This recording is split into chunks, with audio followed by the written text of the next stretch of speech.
Aku perempuan yang pernah percaya bahwa cinta bisa menyembuhkan segalanya. Tapi nyatanya, justru cinta yang salah bisa menjadi racun paling mematikan. Hari ini, aku ingin membagikan kisahku. Bukan untuk membuka luka, tapi untuk kalian yang mungkin sedang bertahan di hubungan yang salah. Tolong jangan abaikan rasa sakitmu sendiri, saksikan kisah ini sampai habis. Dan kalau kalian pernah merasakan hal yang sama, jangan ragu tulis di komentar. Kita bisa saling menguatkan. Namaku Kinanti. Usia 35 tahun.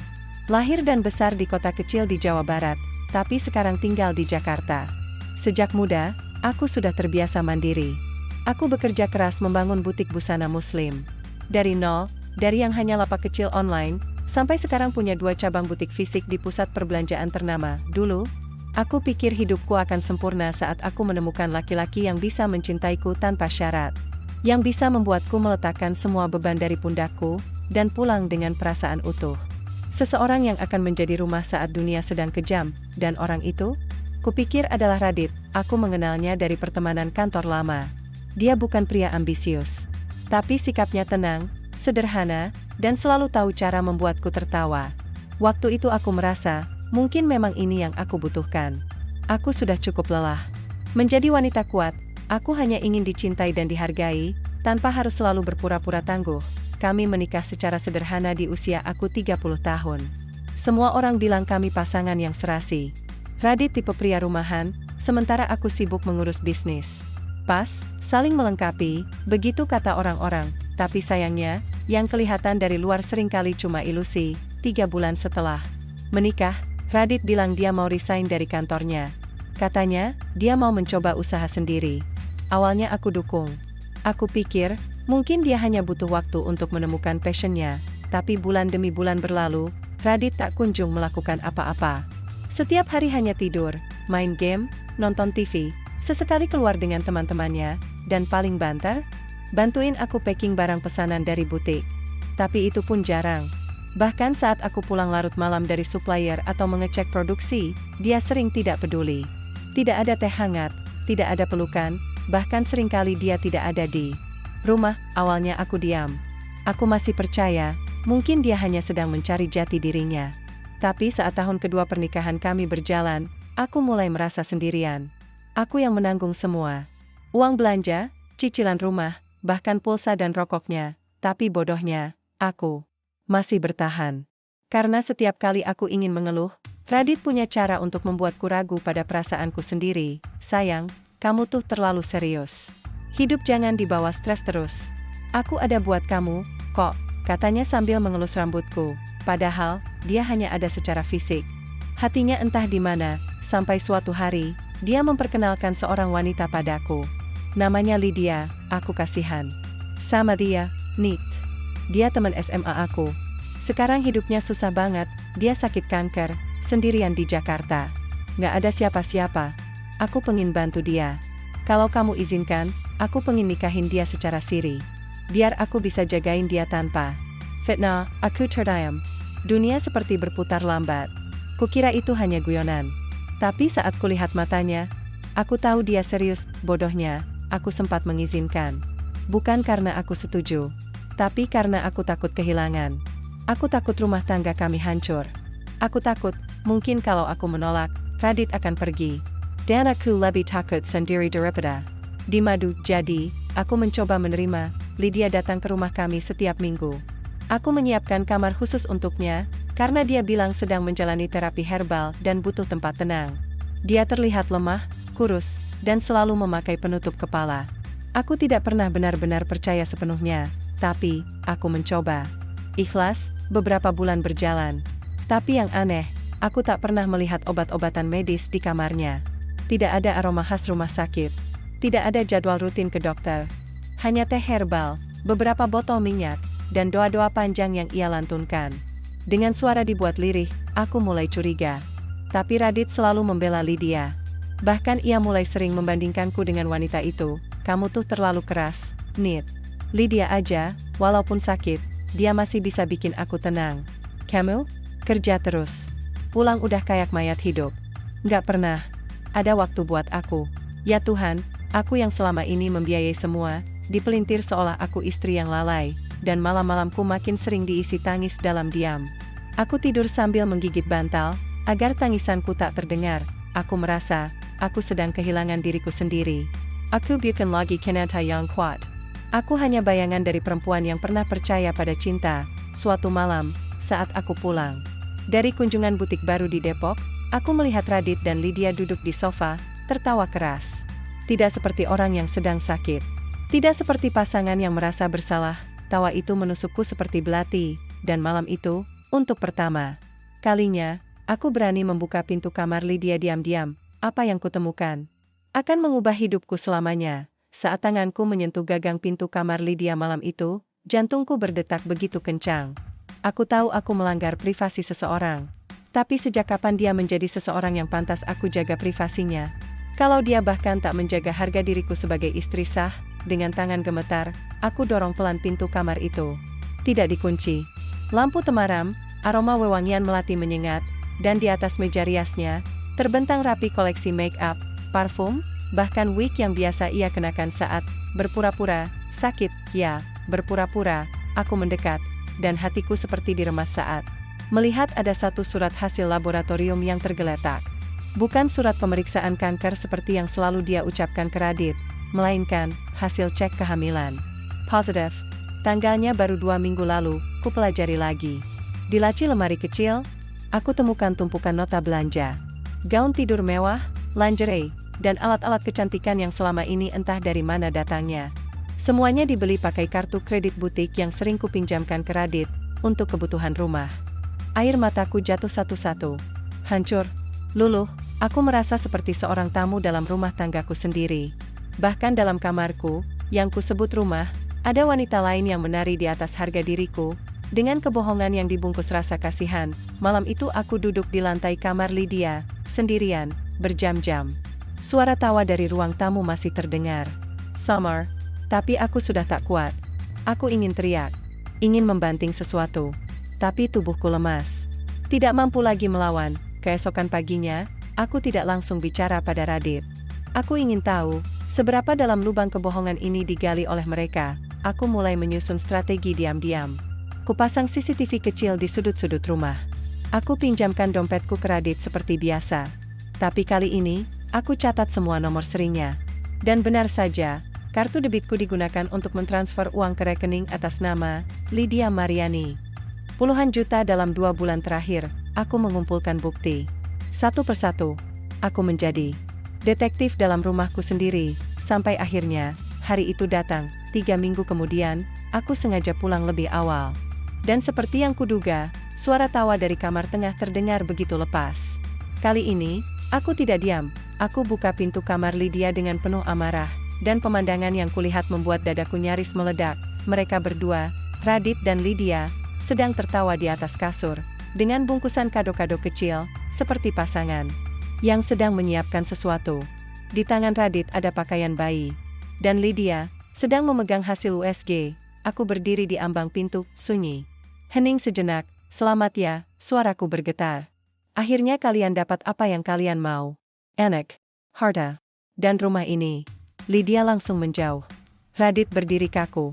Nit, bukan kayak gitu. Tolong, Radit. Jangan hinakan aku lebih jauh lagi. Aku tahu semua. Hasil lab, CCTV, bukti transfer.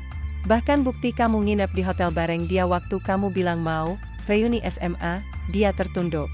Lydia mulai menangis, aktingnya yang biasa, tapi kamu tahu, lanjutku sambil melangkah mendekat, yang paling menyakitkan itu bukan perselingkuhan kalian. Tapi kenyataan bahwa selama ini aku yang membiayai pengkhianatan kalian. Bajumu, sepatumu, kontrakan dia, semua dari uangku. Aku beli rumah ini dengan keringatku. Tapi kalian tinggal di sini seakan kalian yang memilikinya. Aku mengambil napas dalam-dalam, sebelum melanjutkan, mulai malam ini, aku ingin kalian pergi. Ini rumahku. Dan aku sudah cukup bersabar. Radit menatapku. Wajahnya memelas. Tapi aku tahu, itu bukan tatapan penyesalan, itu tatapan pria yang ketahuan tapi masih berharap bisa memutar balik keadaan. Nit, dengerin aku dulu. Aku bingung, aku sayang kalian berdua. Aku nggak mau kehilangan siapa-siapa, sayang. Aku tertawa lirih. Kamu bahkan nggak bisa menyayangi dirimu sendiri. Kamu cowok pemalas, oportunis, dan pengecut. Kamu bukan laki-laki. Kamu cuma benalu yang takut hidup sendiri. Lydia mencoba mendekatiku, pura-pura lemas seperti biasanya. Tapi kali ini aku tak takut. Tak iba, aku hanya bilang satu kalimat ke dia, mainanmu habis. Sekarang, mainkan hidupmu. Sendiri. Aku melangkah pergi dari ruangan itu. Hari itu, aku merasa seperti baru saja keluar dari lubang hitam yang selama ini menelanku. Tapi ternyata, ini belum akhir cerita. Bahkan bukan pertengahan, karena 1 bulan kemudian, aku mendapat kabar yang membuat semuanya runtuh kembali. Lydia ternyata tidak hamil, dan dia telah menipu Radit juga.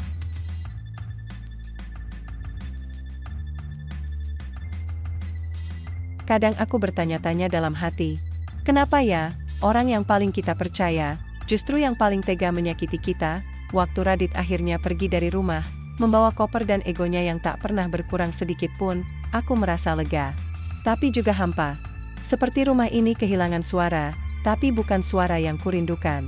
Yang hilang justru bayangan tentang harapan. Selama beberapa hari, aku hanya tidur dan bangun di sofa ruang tamu. Butikku kupercayakan sepenuhnya ke asisten. Aku butuh waktu. Bukan untuk menangis, tapi untuk meraba ulang luka-luka yang kupendam selama ini, kupikir. Setelah Radit pergi, semuanya akan selesai. Tapi ternyata, luka itu masih berdarah. Sampai suatu sore, aku menerima pesan dari nomor tak dikenal. Isi pesannya begini, Mbak, maaf saya ganggu. Saya Rina. Tetangganya Bu Lydia di kontrakan. Ini penting banget. Jujur, awalnya aku malas menanggapi. Tapi hatiku mendorong untuk membalas. Entah kenapa. Mungkin karena aku belum benar-benar mengakhiri semuanya dalam hati, aku balas, dan akhirnya kami teleponan. Suara perempuan muda itu terdengar ragu, seperti takut memberitahu sesuatu. Tapi setelah aku yakinkan, dia mulai bercerita, Bu Lydia itu, gak benar, Mbak. Dia bukan orang sakit kanker. Gak pernah juga ke RS. Dia malah sering pulang malam sama laki-laki beda-beda. Kami warga di sini juga bingung, aku tercekat. Maksudnya, dia kerja APA? Katanya kerja online, tapi sering kami lihat dia keluar masuk apartemen di daerah Jakarta Selatan. Pakai mobil yang beda-beda juga. Tapi yang bikin kami curiga, waktu dia pindah ke sini, dia cerita ke ibu-ibu. Kalau dulu sempat menikah sama orang kaya, tapi ditinggalin setelah hamil. Terus, dia minta sumbangan. Hatiku terasa diremas. Sakitnya datang lagi. Tapi kali ini bukan karena dikhianati, melainkan karena aku dibohongi 2 kali, oleh Lydia, dan oleh Radit. Rina mengirimiku beberapa foto. Salah satunya memperlihatkan Lydia sedang duduk di kafe, tertawa bersama seorang pria berusia sekitar 40 tahun. Tangannya menggenggam ponsel mahal. Tidak seperti wanita yang katanya melarat dan sakit. Aku tak tahu siapa pria itu. Tapi yang jelas, dia bukan Radit. Hari itu juga aku temui Radit. Kupanggil dia ke sebuah warung kopi kecil dekat rumah ibuku, agar aku tidak lagi membawa aib ini ke dalam rumah yang pernah jadi saksi luka. Dia datang dengan wajah kusut. Rambut tak terurus. Bajunya lusuh. Tidak seperti Radit yang dulu suka merapikan kerahnya dan memakai parfum berlebihan. Dia duduk di depanku, mencoba tersenyum. Nit, kamu kelihatan capek. Makan dulu yuk. Aku tersenyum dingin. Aku nggak manggil kamu buat makan. Aku manggil kamu, karena kamu perlu tahu, bahwa kamu bukan cuma dibodohi. Kamu udah dijual harga murah oleh wanita yang kamu bela mati-matian. Lalu kuperlihatkan foto-foto dari Rina, wajahnya langsung pucat. Matanya membelalak. Tapi yang paling menyedihkan adalah, dia terlihat lebih malu daripada marah. Kamu tahu, Dit, ujarku pelan. Aku bisa memaafkan kamu karena menghancurkan rumah tangga kita. Tapi yang gak bisa kupahami adalah, kenapa kamu lebih percaya orang asing daripada perempuan yang selalu berdiri di belakangmu, bahkan saat kamu jatuh. Sejatuh-jatuhnya, dia tertunduk. Tak bisa bicara. Tapi aku tidak butuh penjelasan. Aku bukan datang untuk marah-marah. Aku hanya ingin kamu tahu, bahwa kamu kehilangan sesuatu yang paling berharga, bukan karena takdir, tapi karena pilihanmu sendiri. Dia mulai menangis. Air matanya menetes, mungkin untuk pertama kalinya aku melihatnya benar-benar menyesal. Tapi apa gunanya penyesalan, kalau sudah tak ada tempat pulang? Lydia, ninggalin aku, Nit, ucapnya lirih. Duitku habis. Sekarang dia nggak pernah angkat telepon. Dia nggak pernah cinta kamu, Dit, jawabku tenang. Dia cuma tahu, kamu mudah dimanfaatkan. Sama kayak kamu manfaatin aku dulu. Hening. Hanya suara motor dan sesekali pelayan warung yang menambah panasnya siang itu. Nit, aku nyesel. Aku mengangguk pelan. Bagus. Lalu aku berdiri. Menatapnya untuk terakhir kalinya. Tapi penyesalanmu nggak akan pernah bisa menyelamatkan apapun yang sudah kamu hancurkan. Aku pergi, tanpa menoleh, langkahku berat. Tapi hara keringan.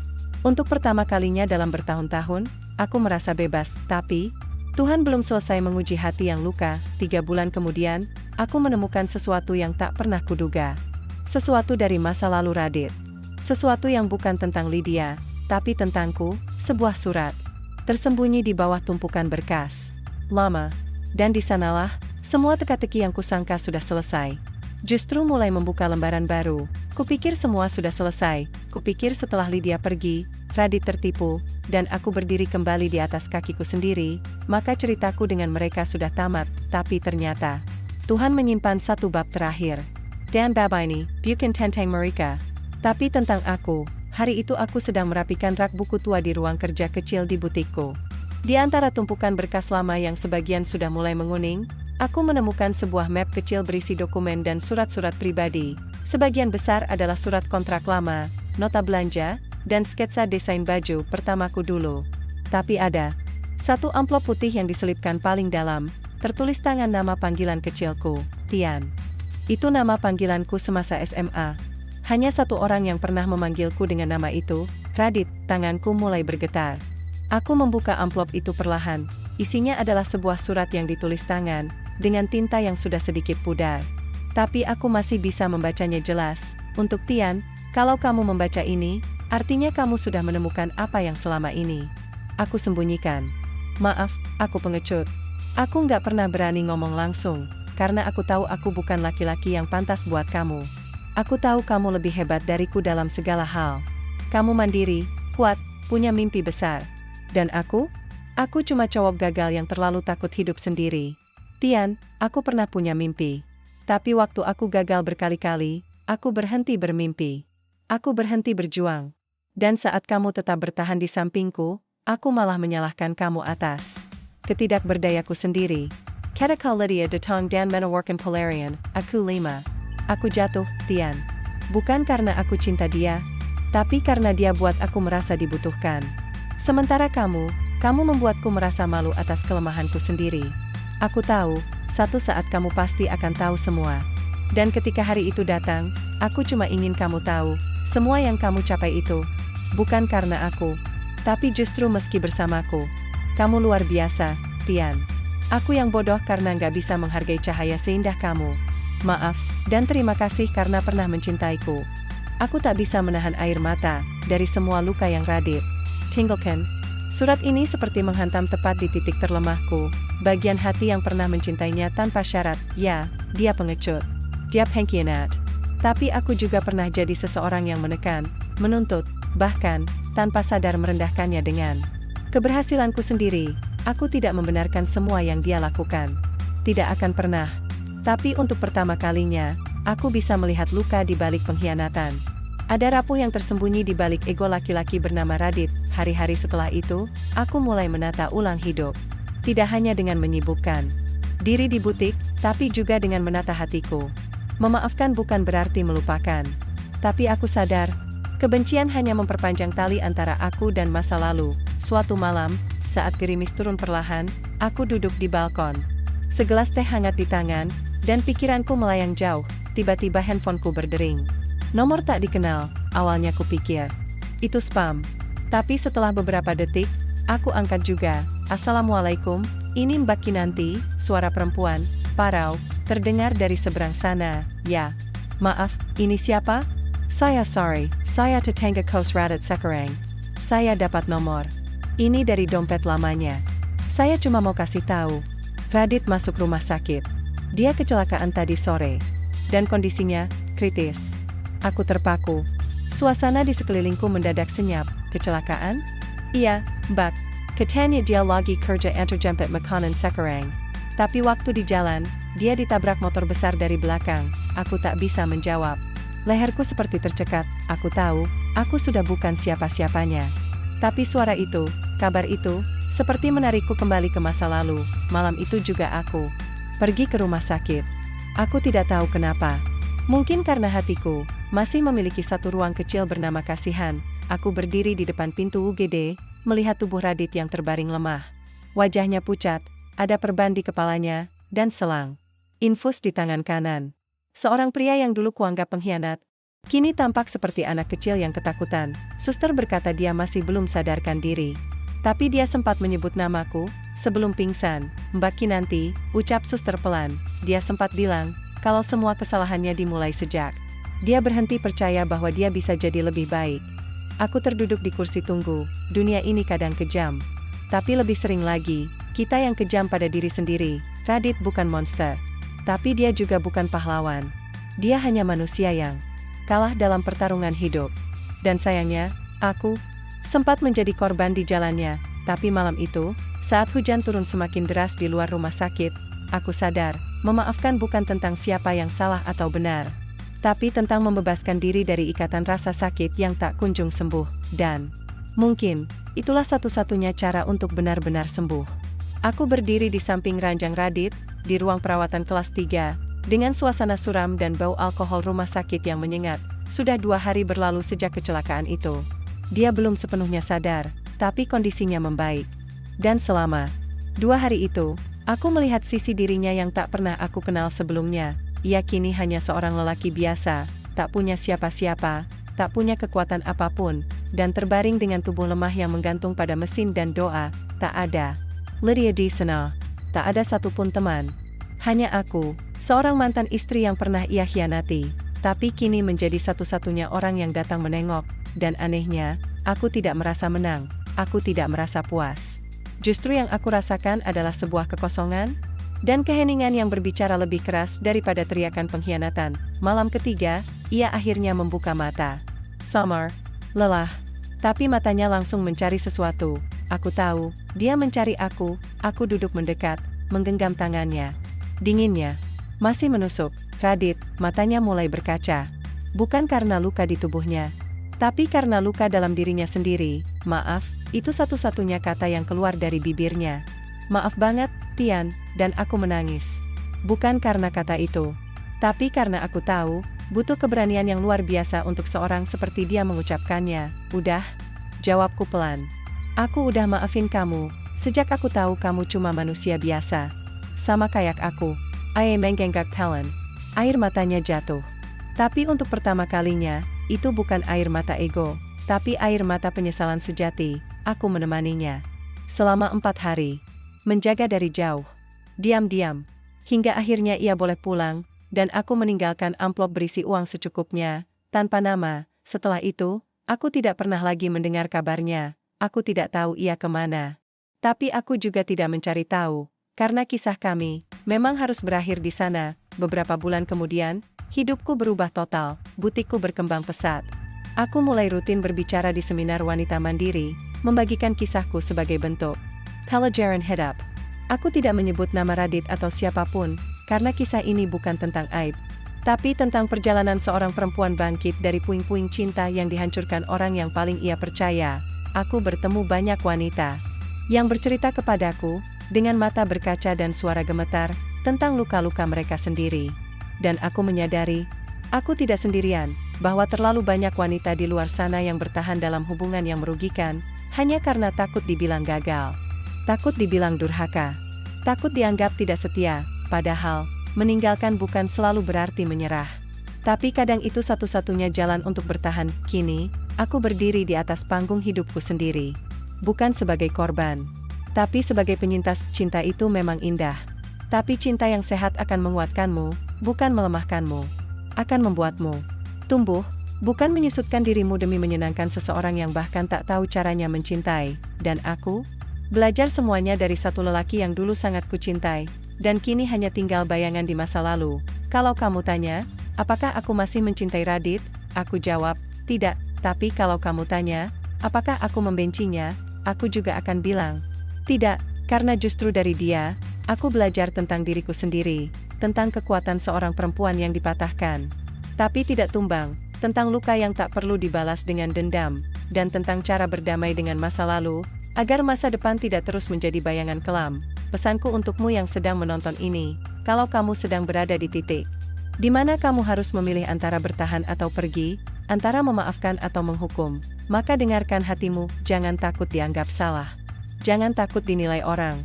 Karena yang menjalani hidup ini adalah kamu, bukan mereka, dan kalaupun kamu harus terluka, jangan biarkan luka itu mengubahmu menjadi orang yang kamu benci, biarlah luka itu jadi pintu menuju versi terbaik dari dirimu sendiri, karena hati yang pernah terluka, bisa jadi hati yang paling bijak jika ia mau belajar untuk pulih.